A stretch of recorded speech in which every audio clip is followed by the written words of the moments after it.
This is me in December of 2012, and this is my wife Janice, right around the same time. This is me actually 3 months later from this. So in 3 months I lost 60 pounds, and in 4 months I lost 70 pounds.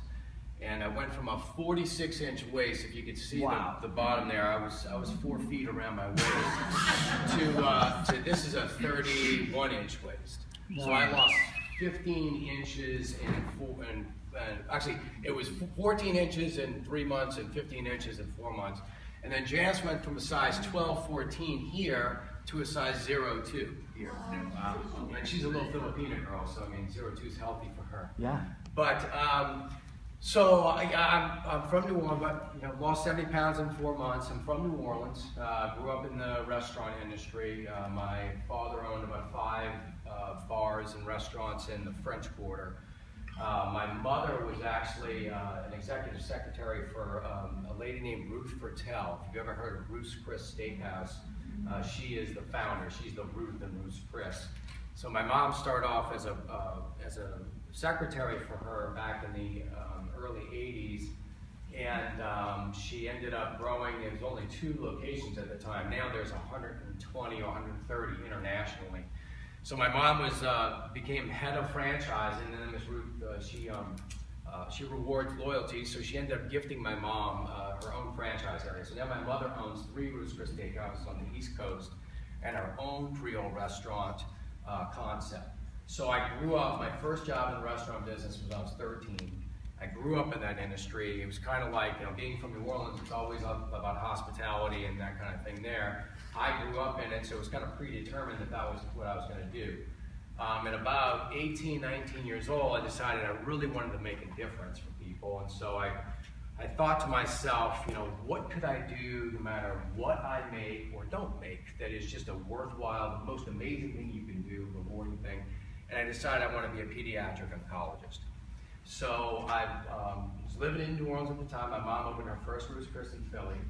I moved up to Philadelphia. I started Villanova University, which was really kind of a kismet thing because our certification is through Villanova, and I went there as an undergrad. I was in the library every night, and I was making the dean's list, and I was ready to take my MCATs. My last semester before my MCATs, I took a class called Research and Critical Thinking, which I thought was going to be a blow-off class. And so the part of it was you had to interview somebody in the subject matter that you decided to do this thesis on. I decided since I was going to be a doctor to do it on healthcare in America. And this is the whole time when Bill Clinton was president, they were talking about Hillary care. So all the stuff that went through Obamacare, we went back, if you remember, we went back through that same stuff back then. So there was a 5-day expose in the front page of the New York Times about doctors complaining and people dying because their insurance companies wouldn't pay for for coverage, and HMOs were making doctors' offices a factory and all these things. But I was still kind of holding tight to my dream. I was closing the library down every night. I was determined to be a doctor, and but my last part of this thesis was to interview a top physician. So we had one of the top burn reconstruction surgeons in the country, a guy named Ted Katz, used to sit at the bar at my mom's restaurant.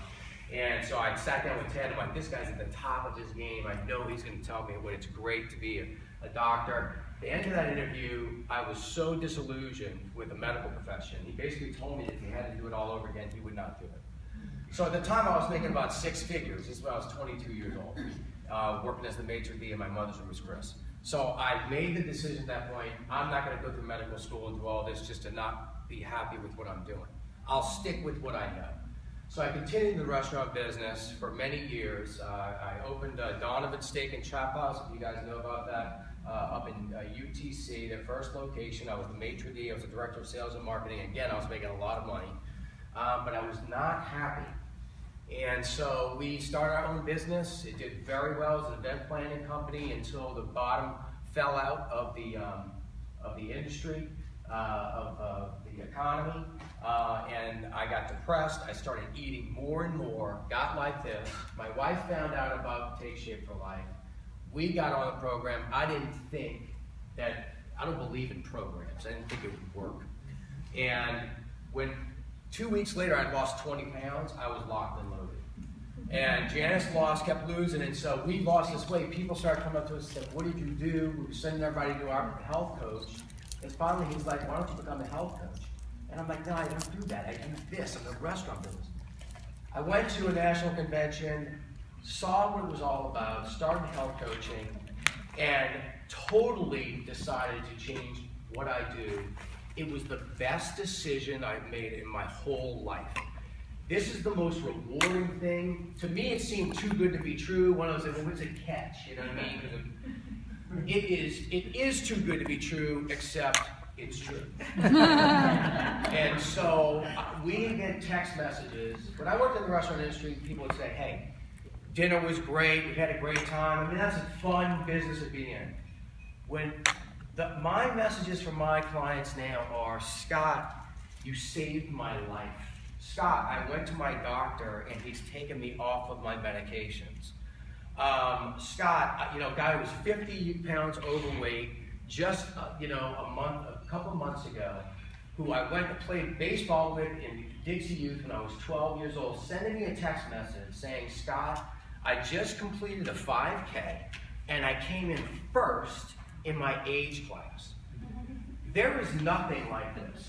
How I wanted to help people as a physician when I wanted to go to medical school, but I put the kibosh on that. I find that now there are physicians who decide to do this. It's like someone from above has given me a gift to help people the way I wanted to when I was younger, at my upper 40s. And so I'm so grateful, and it's amazing. And if you haven't tried it, give it a shot, do it part-time, and I don't think you'll regret it. Awesome.